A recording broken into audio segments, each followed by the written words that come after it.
Terus terang, saya dari pagi tadi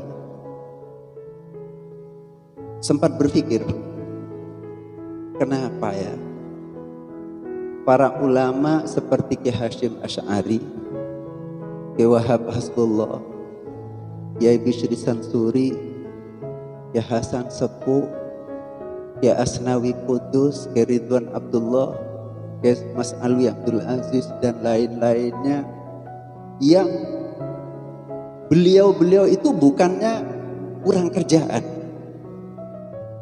tetapi beliau itu orang yang super sibuk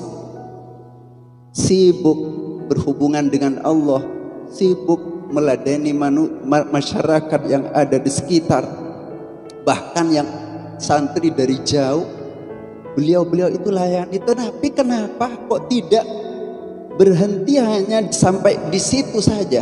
Kok masih sempat-sempatnya mendirikan organisasi yang kemudian disebut Nahdlatul Ulama?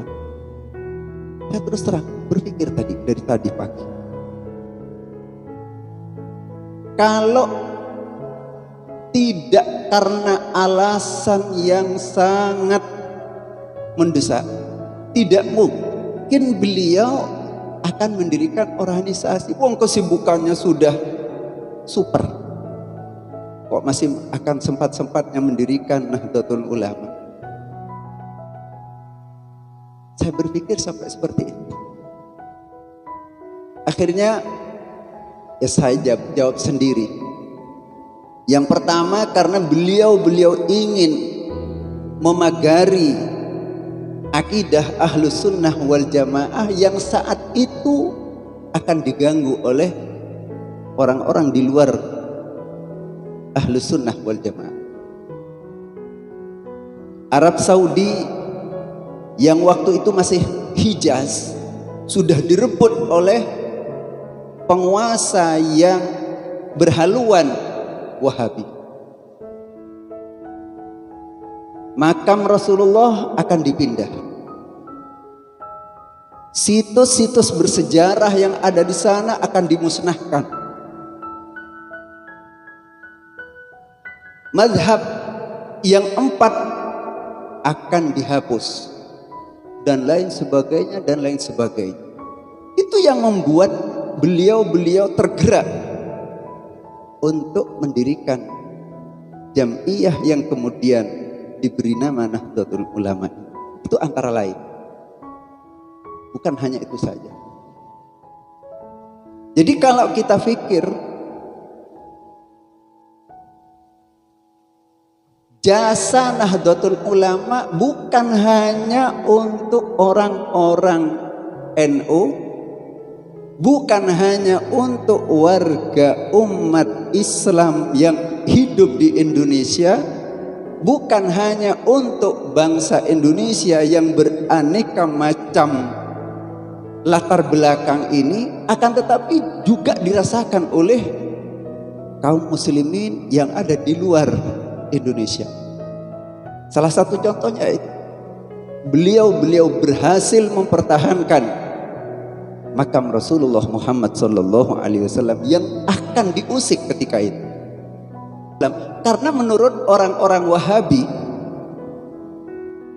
ziarah ke makam Rasulullah itu ghairu masyru'ah, tidak disyariatkan dalam Islam.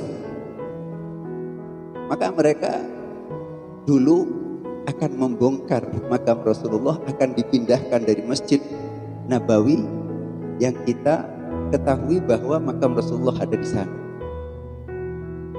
Padahal dari sejak awal ketika Rasulullah wafat, para sahabat ini sudah silang pendapat.